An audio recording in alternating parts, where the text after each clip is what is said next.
Now I want to talk about a deeper insight. And for the deeper insight, I want to start by telling you a real story, if there is something like that. And it is about my own experience when I was at the age of 23.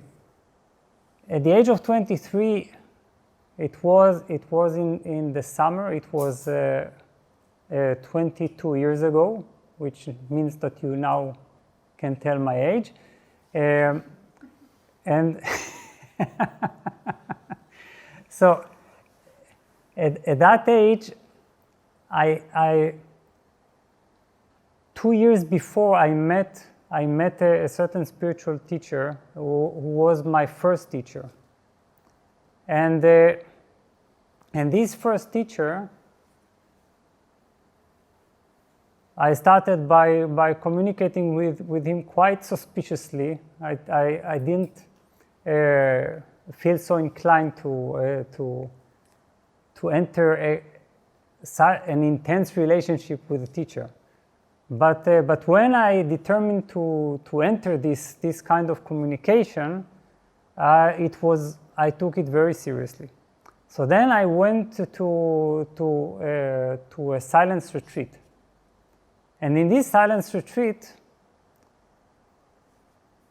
I was completely serious about my intentions and about what I wanted to understand.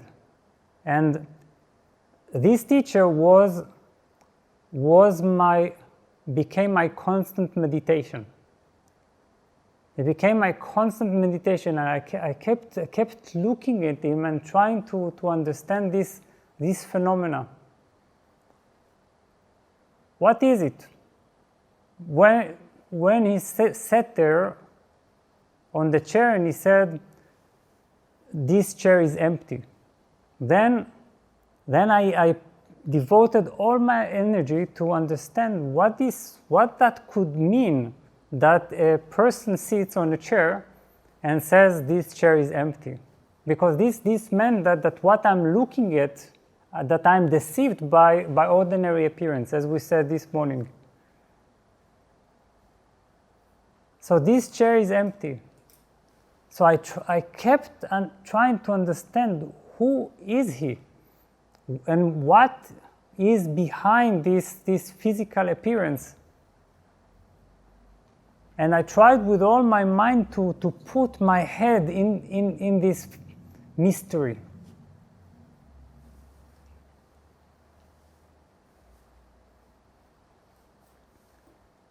And this meditation, it wasn't some kind of ordinary worship or admiration. It was deity yoga, without calling it this way, or guru yoga. So this meditation was so intense that at a certain point something opened.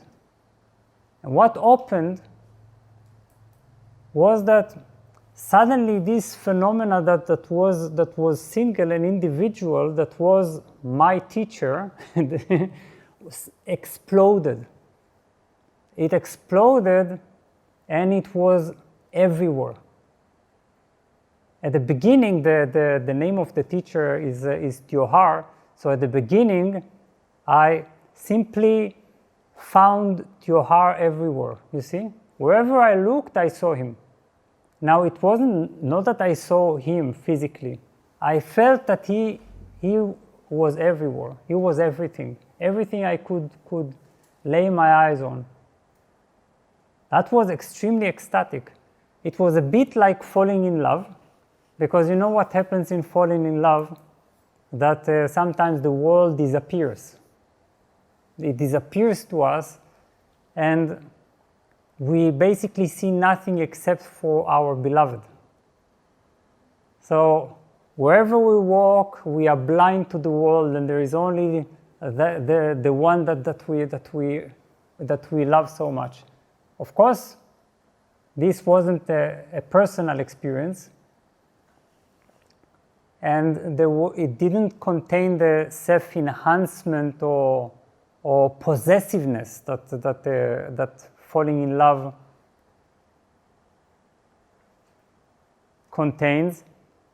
You know, falling in love basically ultimately narrows our attention, right?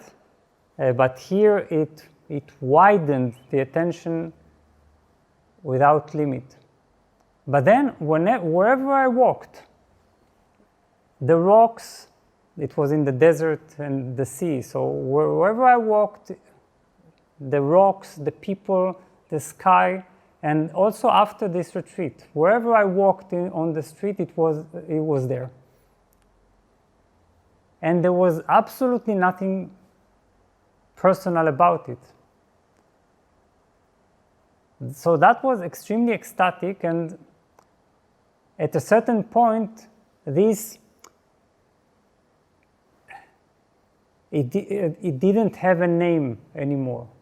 Do you understand? It wasn't now to your heart, because he was just a gate leading me to this realization of the oneness in everything.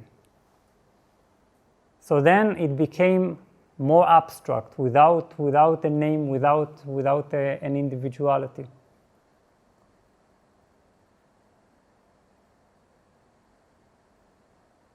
This can be done with any of these images.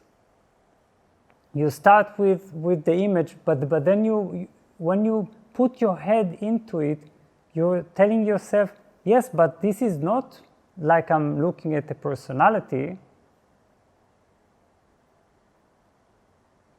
This is an enlightened personality. It is an enlightened form that is meant to lead me to something else. I'm meant to somehow reach through it to something else, to an essential reality. And this makes our meditation tremendous.